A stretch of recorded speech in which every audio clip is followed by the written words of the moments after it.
In this video, I'm going to show you how you can pin your charts on ChatGPT, okay? This is a new feature that has recently been introduced, and as usual, we must share that with my viewers.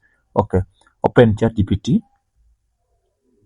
When you open ChatGPT here, click on the left panel. You will see the two bars.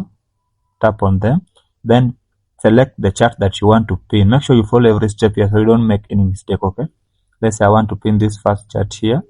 Then click on the three dots to the top here at the right side panel. Just tap on the three dots. Then you will see the icon for pinning chart. Now when you tap on pin chart, this chart will be prioritized on your ChatGPT. Even when you go to the home screen, the chart will be pinned. This is the chart that we just pinned. You see it's been displayed at the top. Please, if you found value in this video, please just like it and subscribe to the channel because this really motivates me. Thank you.